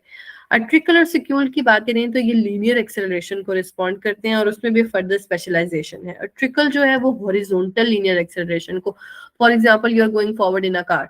सिक्यूल जो है वो लीनियर वर्टिकल एक्सेलरेशन को, for example you are going up in a lift. तो ये आपको याद करने पड़ेंगे जो अट्रिकल, सिक्यूल और सेमी-सर्कुलर कैनाल्स हैं। Basically these are the canals, ये सेंसरी ऑर्गन्स इटसेल्फ नहीं है, इनके अंदर सेंसरी ऑर्गन्स मौजूद हैं। तो जो सेमी सर्कुलर कैनाल्स हैं उनके अंदर जो सेंसरी ऑर्गन मौजूद है दैट इज क्रिस्टा एम्पुलैरिस, ये है सेमी सर्कुलर कैनाल का। और अट्रिकल के अंदर और सिक्यूल के अंदर जो मौजूद है that is macula. Basically function इनका मिलता जुलता ही है। ये इनकी बेस पे आपको हेयर सेल्स नजर आ रहे हैं और इसमें भी क्रिस्टा एम्पुलैरिस में भी और मैक्यूला में भी हेयर सेल्स को इनर्वेट करी है वेस्टिबुलर नर्व, वेस्टिबुलोकोक्लियर नर्व जो एट्स नर्व होती है, क्रेनियल नर्व। इन हेयर सेल्स के ऊपर ही आपको हेयर टफ नजर आ रहे हैं, इसके अंदर भी और इसके अंदर भी। क्रिस्टा एम्पुलैरिस के अंदर ये हेयर सेल्स जो हैं these are embedded in a gelatinous mass जिसको क्यूप्यूला कहते हैं। और अगेन मैक्यूला के अंदर भी ये एम्बेडेड है ना जेलेटिनस लेयर और उसके अंदर ये कैल्शियम कार्बोनेट क्रिस्टल्स मौजूद है। तो होता क्या है जब हम मूव करते हैं एंगुलर या लीनियर एक्सेलरेशन के अंदर, तो because of the different momentum, inertia, ये हेयर सेल्स बेंड होते हैं। इनके बेंड होने की वजह से डीपोलराइजेशन या हाइपरपोलराइजेशन होती है और मैसेज वेस्टिबुलोकोक्लियर नर्व के थ्रू पहुंच जाता है वेस्टिबुलर अपरेटस के अंदर। बाकी कल जब हम इनर ईयर डिस्कस करेंगे स्पेशल सेंसेस के अंदर तो हम डिस्कस करेंगे ये पेरिलिम्फ, एंडोलिम्फ किस तरह से ये काम करता है। सेमी सर्कुलर कैनाल्स की एक और बात जानने की कि ये पेयर्स में एक्ट करते हैं। For example lateral of right and lateral of left ear, they act in the pair. If I'm turning towards right, for example, my right lateral semicircular canal, if depolarized, left semicircular canal of lateral side will be hyperpolarized. तो pair में oppositely act करते हैं और उस pair के sensory signals को फिर brain अप्रेस करता है कि जब हेयर सेल्स मूव करते हैं तो डीपोलराइजेशन होगी या हाइपरपोलराइजेशन होगी, ये कैसे डिसाइड होता है। तो ये एक आपके सामने डायग्रामेटिक रिप्रेजेंटेशन है। जितने हेयर सेल्स हैं वो आप देख सकते हैं कि एक सीक्वेंस में they are increasing in length. जितने ये सबसे बड़े वाला जो है लार्जेस्ट, इसको काइनोसीलियम कहते हैं और जो सक्सेसिवली इंक्रीज हो रहे हैं इनको स्टीरोसीलिया कहा जाता है। if stereocilia move towards the kinocilium तो depolarization होती है, and if they move away from the kinocilium तो हाइपरपोलराइजेशन होती है। एक सिंपल सा रूल है और इस तरह फिर ये पेयर्स के अंदर काम करके अप्रेस कर देते हैं।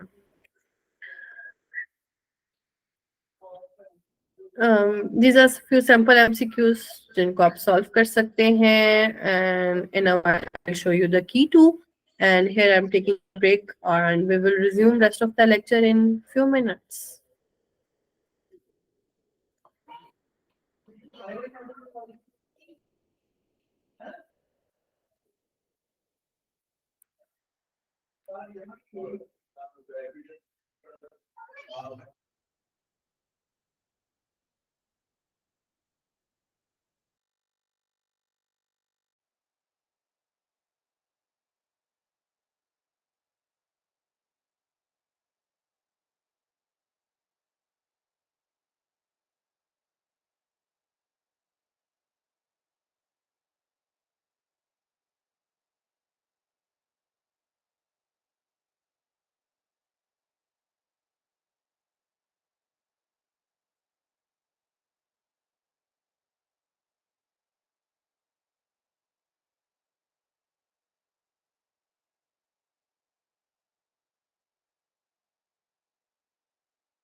Okay, so I hope you have gone through the MCQs. So let's move on. That was the key.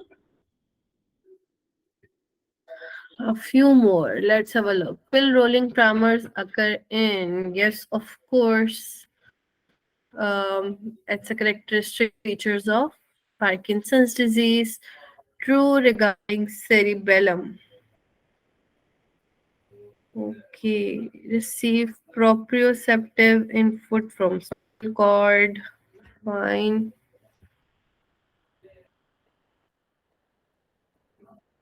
Afferent input to cerebral cortex तो नहीं हो सकता. So this is a correct one. Postural tone of anti-gravity muscles is maintained by constant stimulus by anti-gravity muscles मतलब extensor muscles. तो यहाँ पे vestibular fibers का role आ जाएगा. Of course, gamma efferent fibers supply, of course, end of intrafusal muscle fibers जो muscle spindles में होते हैं. Discharge from muscle spindles decreases when, no, अगर end of fibers contract करेंगे तो increase करेगा. Muscle spindle is stretched तब भी increase करेगा. मसल रिलैक्स यानी कि लेंथन होगा तब भी इंक्रीज करेगा. सिर्फ कॉन्ट्रैक्शन के ऊपर डिक्रीज करेगा. ट्रिकल इंसिक्यूल अभी हमने देखा लीनियर एक्सेलरेशन हॉरिजॉन्टल के अंदर इन्वॉल्व है.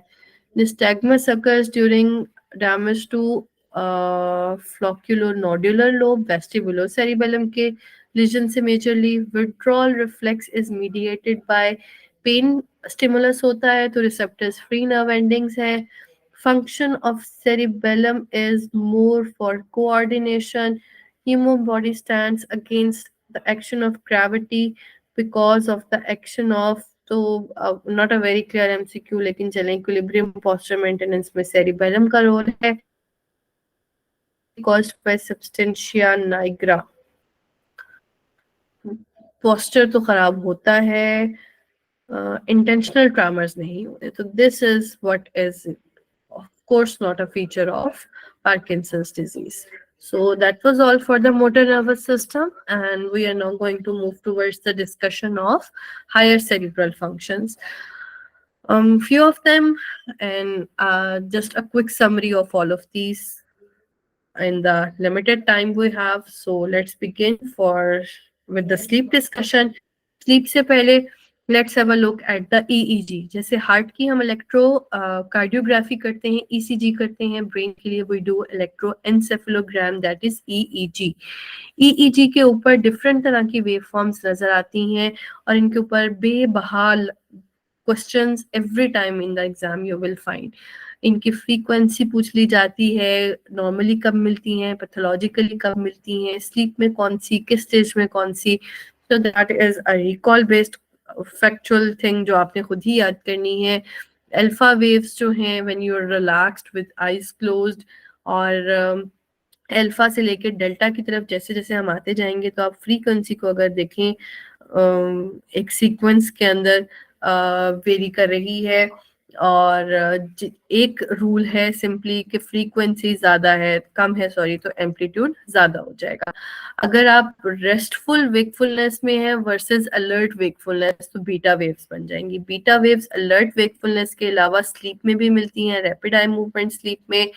Gamma waves, theta rhythm, sleep spindles, delta rhythm, ये तीनों जो है थीटा, स्लीप स्पिंडल्स और डेल्टा रिदम स्लीप के डिफरेंट स्टेजेस के अंदर मिलते हैं. गैमा वेव्स जो है वो फोकस्ड अटेंशन के अंदर. फॉर एग्जांपल इस पे एमसीक्यू बन जाता है कि you are solving some numerical of mathematics, तो कौन सी मिलेंगी, देन दीज आर द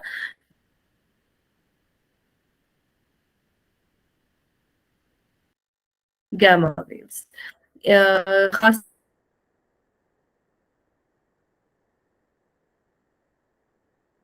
तौर पे थीटा और डेल्टा रिदम जो स्लीप के अंदर मिलते हैं, वो गाइटन की स्क्रीनशॉट है.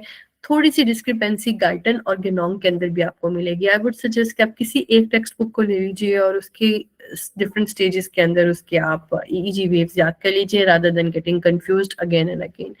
Active wakefulness alpha, quite wakefulness, sorry active में बीटा और क्वाइट के अंदर अल्फा. फिर रैपिड आई मूवमेंट स्लीप में बीटा। अगर डीप स्लीप या non rapid eye movement sleep की बात करें तो उसकी फर्दर 4 स्टेजेस होती हैं। जो स्टेज 1 है उसके अंदर लो वोल्टेज स्पिंडल्स हैं, स्टेज 2 के अंदर के कॉम्प्लेक्सेस हैं और थीटा रिदम स्टार्ट हो गया। स्टेज 3 में भी थीटा है और जब डीपेस्ट स्लीप हो जाएगी तब डेल्टा रिदम मिलेगा, जिसका एम्पलीट्यूड बहुत ज्यादा और फ्रीक्वेंसी बहुत कम है। ये डेल्टा वेव्स है। कंपेयर करें अगर स्लो वेव स्लीप को, जिसको non rapid eye movement sleep कहा जाता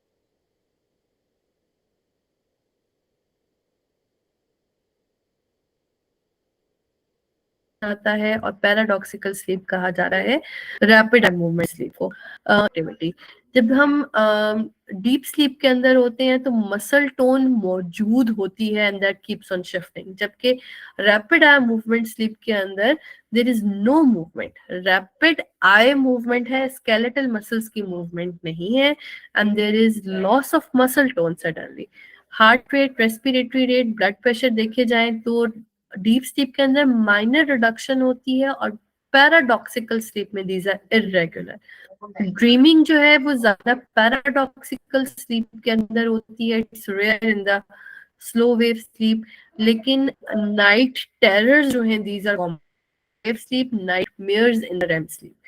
अगर सोते से जागना हो spontaneously, usually we wake up during paradoxical sleep, spontaneous wake up. लेकिन अगर आपने किसी और को जगाना है तो it's difficult to wake them up in paradoxical sleep, it's hard and it's easier in the slow wave sleep. जब हम सोते हैं on average healthy young adult के अंदर 80% of the time is spent in the deep sleep, and बाकी इनके characteristic rapid eye movement और इनकी stages.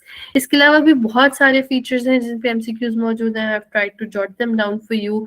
Rapid eye movement sleep जो है उसका जो स्पेल है वो हर 90 मिनट्स के बाद आता है and it stage from 5 to 30 minutes. जैसे जैसे हम सुबह रात को सोते हैं तो डीप स्लीप ज्यादा होती है, मॉर्निंग की तरफ रैपिड आई मूवमेंट स्लीप का स्पेल बड़ा होता चला जाता है।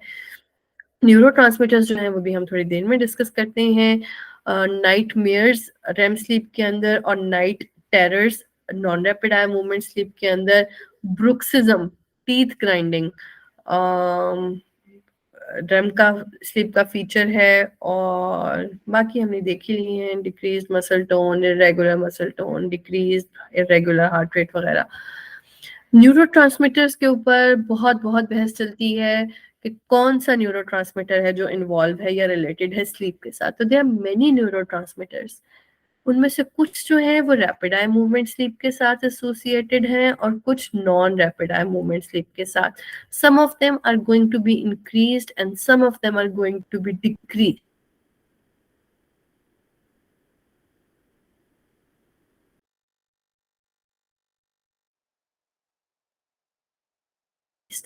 तो यूजुअली जितने पास्ट पेपर्स की बुक्स के अंदर, एमसीक्यू बुक्स के अंदर, incomplete stem the slow chart is on the neurotransmitters of sleep.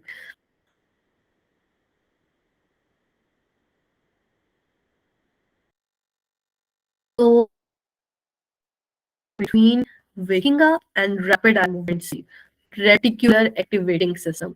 अगर रेटिकुलर एक्टिवेटिंग सिस्टम के अंदर नॉरएपिनेफ्रिन और सेरोटोनिन का सिक्रेशन ज्यादा होगी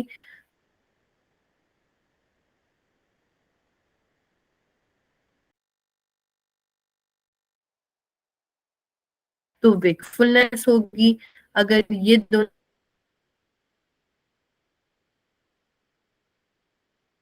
कम हो जाए और एसिड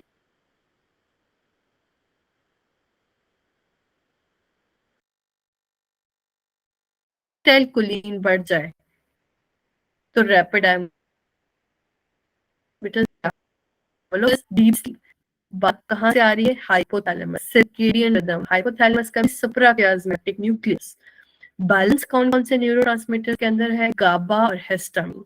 आपको पता है गाबा is purely N inhibitory neurotransmitter. जब गाबा ज्यादा होगा तो स्लीप इंड्यूस होने के चांसेस हैं, गाबा कम और हिस्टामिन ज्यादा हो जाए तो वेकफुलनेस के चांसेस हैं। How it will happen? ये जो हाइपोथैलेमस के थ्रू थैलेमोकॉर्टिकल लूप्स एक्साइटेड या इनहिबिटेड। तो simply remember this flow chart and you will answer all the MCQs on the neurotransmitters of the sleep. Hemispheres cerebral cortex के right और left एक broad categorisation अमूमन की जाती है कि जो लेफ्ट वाला है that is the categorical hemisphere, जिसके अंदर हायर मेंटल फंक्शंस इंटीग्रेटेड होते हैं, फॉर एग्जांपल लैंग्वेज। पहले लेफ्ट को डोमिनेंट समझा जाता था, ज्यादातर लोगों के अंदर, ऑलमोस्ट सारे राइट हैंडेड पीपल के अंदर and majority of left handed people के अंदर। And now they are also say that representational hemisphere जो राइट हेमिस्फेयर है दैट्स नॉट यूजलेस, उसका फंक्शन डिफरेंट है। For example facial expression, spatial task, music, artistic, जितनी हमारी इंस्टिंक्ट्स हैं उनके साथ ये रिलेटेड होता है।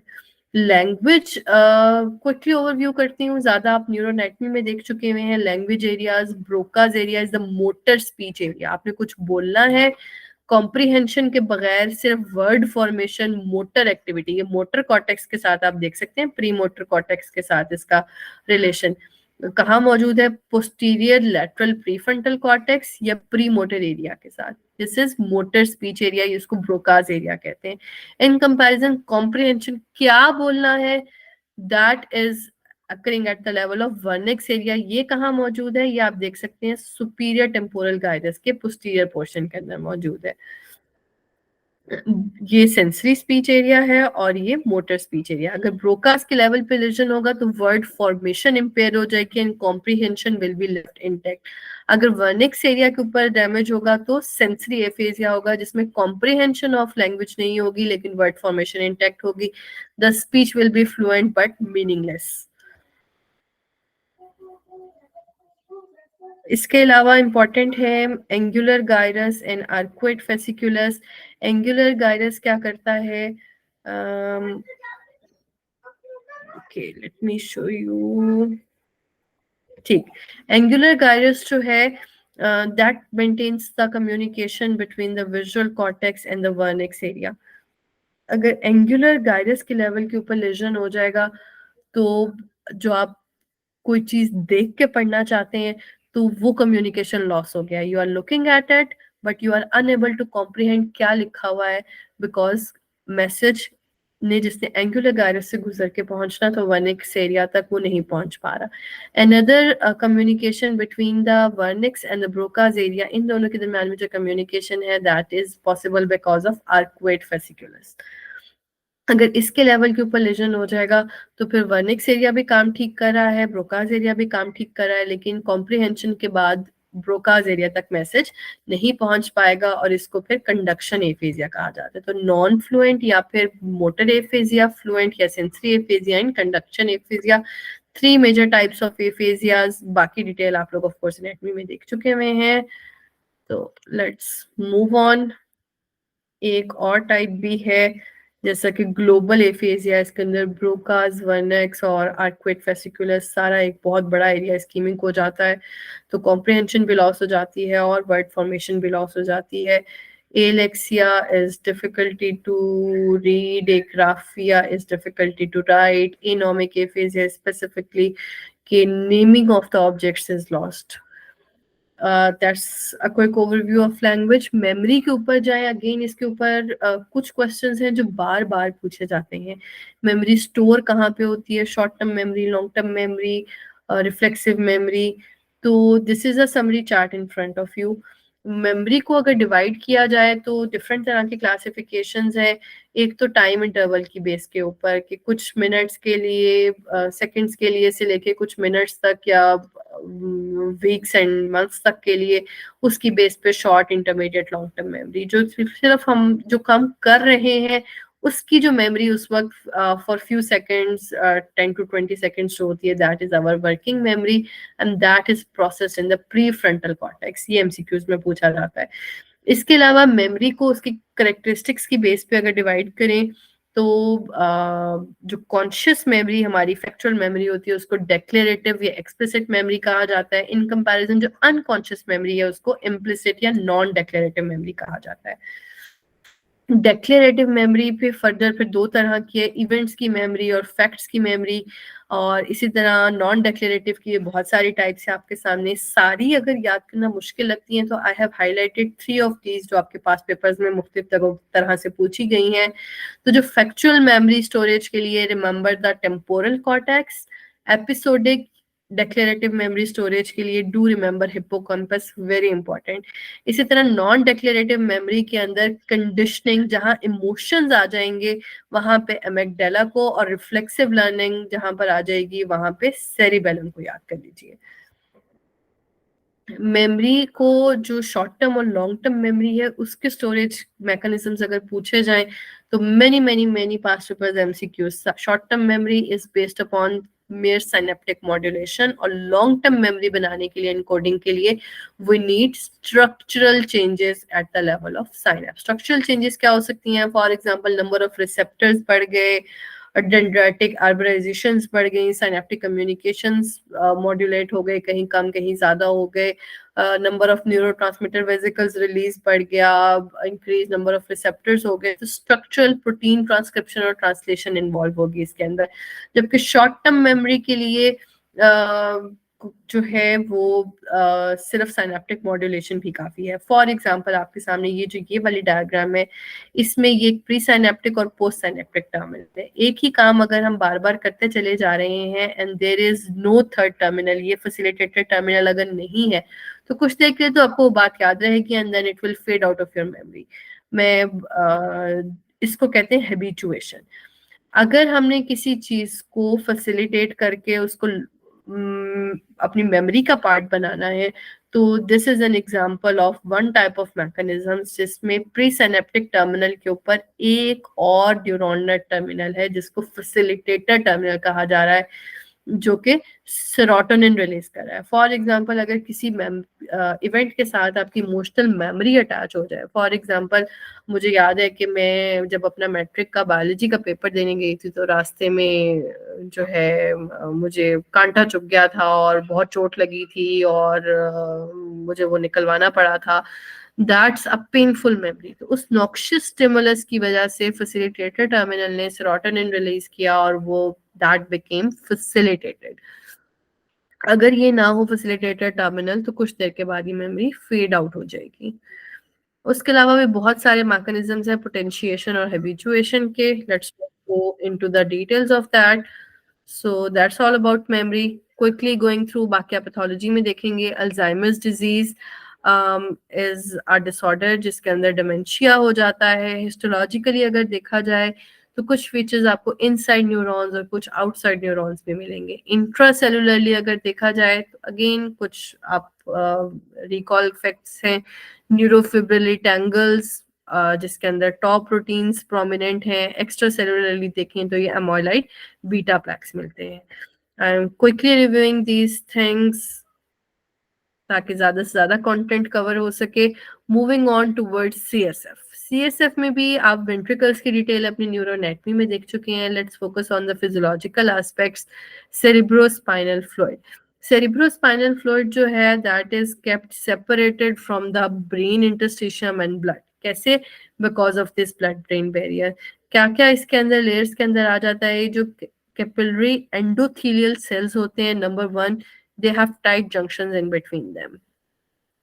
नंबर 2 के ऊपर ये बेसमेंट मेम्ब्रेन है, और नंबर 3 के ऊपर आप देखें तो जो एस्ट्रोसाइट्स हैं जो कि सपोर्टिव सेल्स हैं न्यूरॉन्स के अलावा, इनके जो फुट प्रोसेसेस हैं they help in making this barrier. ये इन टाइट जंक्शंस को भी मजीद टाइट करते हैं और खुद भी एक फिजिकल बैरियर प्रोवाइड करते हैं। तो in combination they make the blood brain barrier. Directly easily कोई चीज ब्लड से पास करके everything can not pass into the CSF, that's a selective barrier. तो जितने लिपिड सॉल्युबल सब्सटेंसेस हैं, फॉर एग्जांपल गैसेस हैं, ये तो पास कर जाएंगी फ्रीली। प्रोटीन्स एंड कोलेस्ट्रॉल ये लार्जर कंपाउंड्स हैं, तो दे will be excluded from the CSF. Blood के अंदर तो है लेकिन सीएसएफ में एंटर नहीं हो सकेंगे। दैट इज वाई अगर हम कॉम्पोजिशन देखें सीएसएफ की in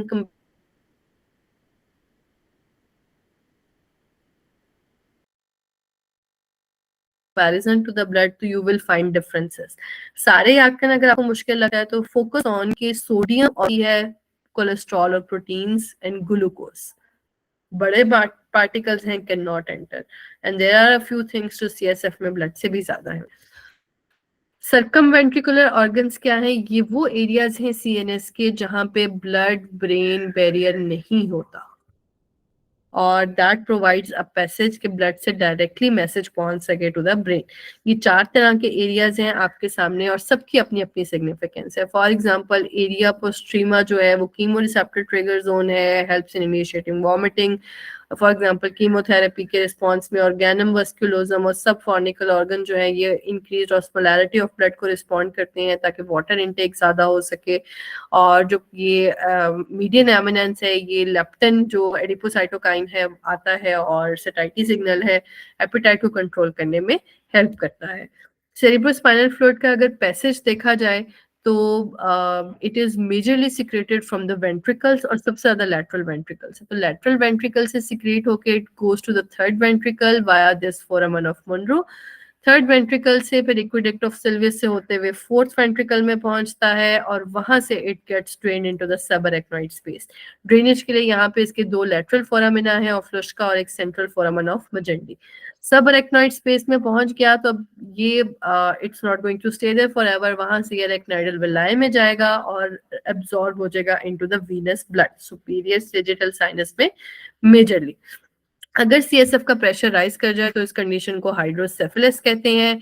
one of the symptoms of which is, ये अगर छोटा बच्चा है तो increased head size, bulging fontanelle, और एडल्ट्स और किड्स दोनों के अंदर bilateral papillary oedema is a feature of hydrocephalus. Hydrocephalus 2 तरह का हो सकता है, कम्युनिकेटिंग या नॉन कम्युनिकेटिंग. कम्युनिकेटिंग वो है जिसमें डिफेक्ट या तो प्रोडक्शन के लेवल पे है या एब्जॉर्प्शन के लेवल पे है, पैसेज में कहीं कोई प्रॉब्लम नहीं है. नॉन कम्युनिकेटिंग वो है कि ड्यूरिंग दिस पैसेज जो भी आपने देखा कहीं पे अगर ब्लॉक हो गया, for example aqueduct of Silvius के लेवल पे अगर ब्लॉक हो जाए तो सीएसएफ यहाँ पीछे एक्यूमुलेट होना शुरू हो जाएगा. इसको कहेंगे नॉन कम्युनिकेटिंग या फिर ऑब्स्ट्रक्टिव टाइप ऑफ हाइड्रोसेफेलस. इसमें कहीं ना कहीं ऑब्स्ट्रक्शन आ जाती है. जो कम्युनिकेटिंग है इसमें ऑब्स्ट्रक्शन नहीं होती, या तो ओवर प्रोडक्शन हो रही होती है या एब्जॉर्प्शन नहीं हो पा रही है. एब्जॉर्प्शन कैसे नहीं होगी? अगर डिफेक्ट आ गया है एब्जॉर्प्शन के लेवल पे एरेक्नॉइडल विलाय के लेवल के ऊपर. फॉर एग्जांपल मेनिंजाइटिस हुआ, सबरेक्नॉइडल हेमरेज हुआ और वो डेब्री एक्यूमुलेट हो गया एरेक्नॉइडल विलाय के लेवल पे जिसने ब्लॉक कर दिया सीएसएफ की एब्जॉर्प्शन को. फिजियोलॉजिकली अगर देखें रेगुलेट कैसे होता है सीएसएफ का प्रेशर, तो रेगुलेशन 2 तरह से of course make sense, common sense अगर देखी जाए, इधर से एक तरफ से प्रोड्यूस हो रहा है और दूसरी तरफ से एब्जॉर्ब हो रहा है. तो सीएसएफ का प्रेशर मेंटेन रखने के लिए we need a balance in between this 2 features. लेकिन what happens in the human body के प्रोडक्शन ने नॉर्मली अपने कांस्टेंट रेट पे चलते जाना है.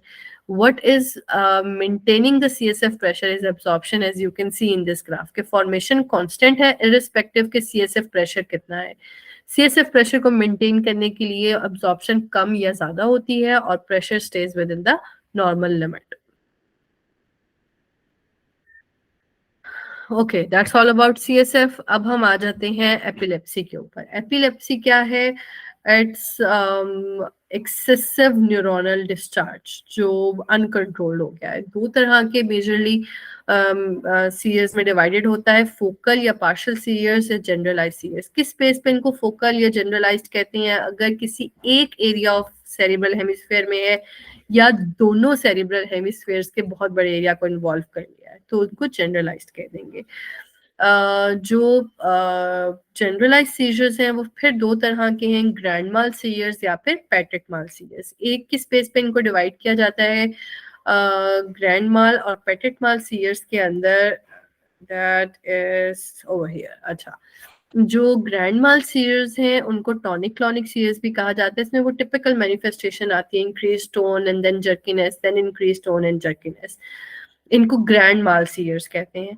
इसके अंदर सारे स्टेजेस भी आती हैं. पहले ऑरा होता है, फिर इक्टल मैनिफेस्टेशंस यानी कि मोटर मैनिफेस्टेशंस होती हैं और फिर उसके बाद पोस्ट इक्टल सीजर्स खत्म होने के बाद भी द पर्सन में stay in stupor for hours and hours. एक और इसमें इम्पॉर्टेंट बात ये है कि जब पेशेंट वापस आता है पोस्ट इक्टल स्टेज से, तो उसको कोई मेमोरी नहीं होती अपने एपिलेप्सी के एपिसोड की। ही मे और she may remember the preictal जो ऑरा हुआ था वो उसको शायद याद हो, लेकिन इक्टल मैनिफेस्टेशंस याद नहीं रहती। और इक्टल मैनिफेस्टेशंस के अंदर ना सिर्फ जर्कीनेस होती है, बल्कि there might be urination, defecation, breathing difficulty, falling back of tongue, ये सब कुछ हो सकता है।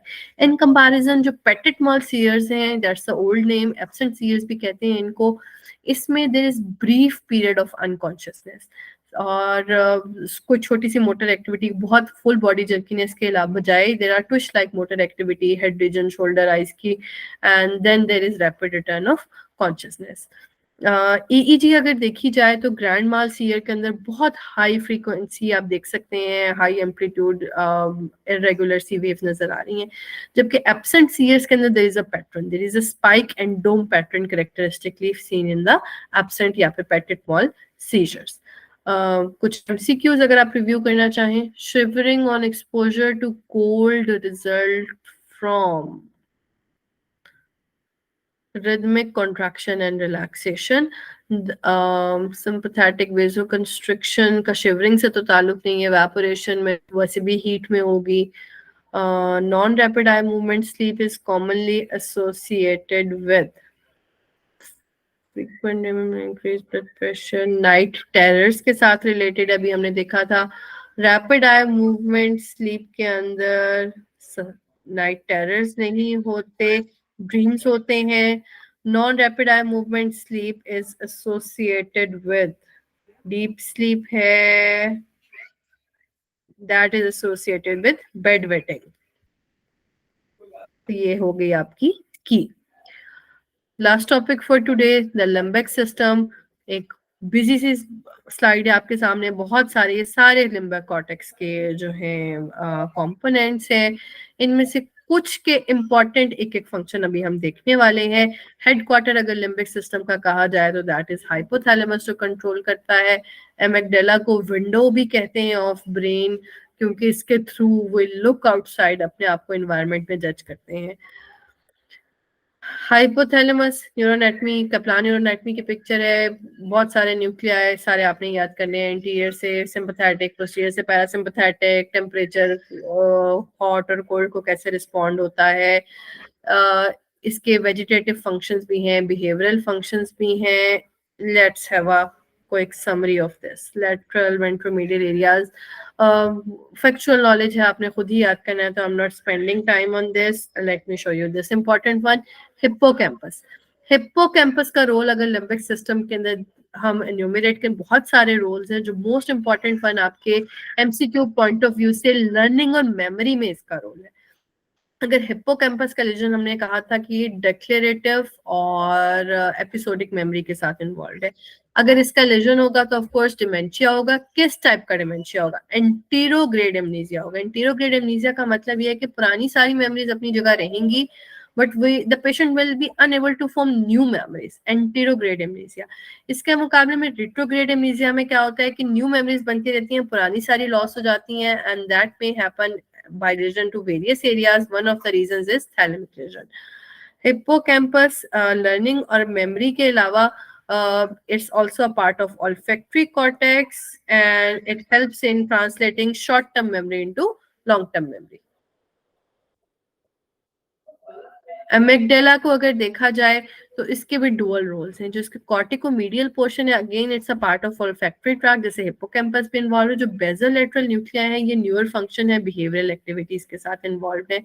जैसे मैंने पहले कहा, we call it window of the brain, by which we see के करंटली हम अपने आप को ओरिएंट करते हैं इमोशनली, बिहेवियरली अपने एनवायरनमेंट के हिसाब से, and it helps in making the person's behaviors appropriate for each occasion.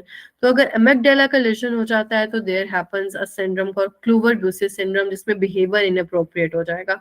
ये सारे आपके सामने listed हैं, flexidity, psychic blindness, hypermetamorphosis, this and that। Anterograde amnesia होने के इसमें भी चांसेस हैं, बट अगर आपको ऑप्शंस में हिप्पोकैम्पस मिल जाए तो do go for that from the first hand.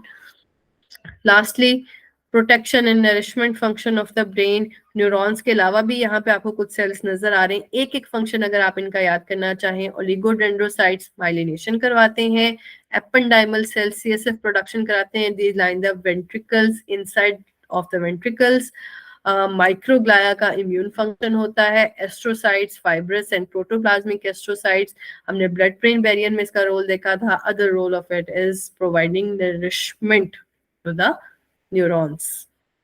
So that's all for today. If you have any questions, please feel free to comment under the comment section in this stream, or tomorrow we will start our discussion with the special senses. Thank you very much for staying with me. All the best and have a good day.